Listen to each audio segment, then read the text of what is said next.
Is the president really prepared to shut down the government again in 3 weeks? Yeah, I think he actually is. Joining me now, a member of the House Democratic leadership, which is now negotiating to try to avoid another shutdown, Democratic Congresswoman Katherine Clark of Massachusetts, vice chair of the Democratic caucus. Do you think Mulvaney and the White House are bluffing on this? I certainly hope so. I wish they could have been in the room with me, with federal workers, as we watched the president address the country from the Rose Garden. They were just sickened, happy the government was going to open, but just filled with dread that in 3 weeks we'd be right back in this same situation. It's the problem when we're negotiating with a political applause line. Nobody knows what the president wants, and he is clearly completely disconnected from the true suffering that he caused with this shutdown. You know, part of the problem, it seems to me, is the way forward now is there's a conference committee, which is a standard part of the legislative process. With the House and Senate differ, they put together a conference committee. They try to hammer something out. There's Democrats and Republicans who are going to be in that conference committee from, from the two sides. But there's no guarantee the president just doesn't rip up the deal. Am I missing something here? There is no guarantee, but I think one thing really speaks to this president, and that's his poll numbers.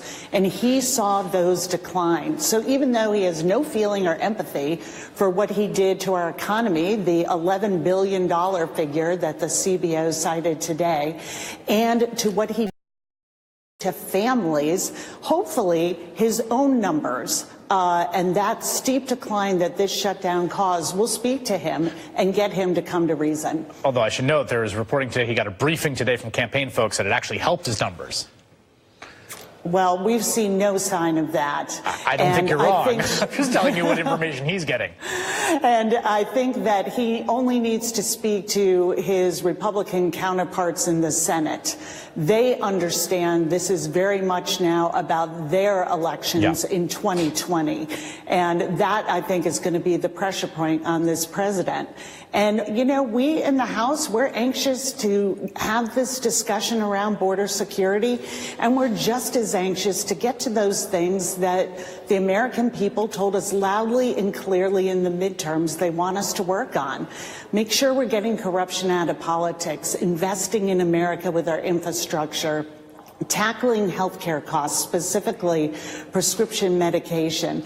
These are the issues that Americans want Congress to come together and work on, not send our front line of national security to work without pay and take $3 billion permanently out of this economy with the shutdown.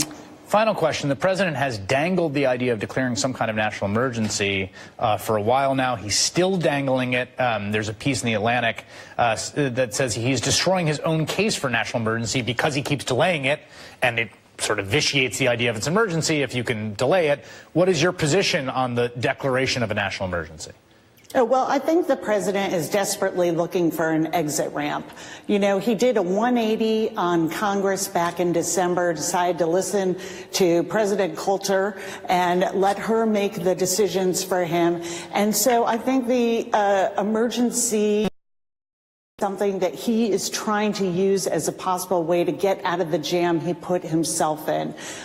We will let the courts decide, but as you noted, for the last 2 years when there has been a Republican majority in the House and the Senate and a Republican in the White House, this emergency for the wall did not exist. If so, it would have been funded.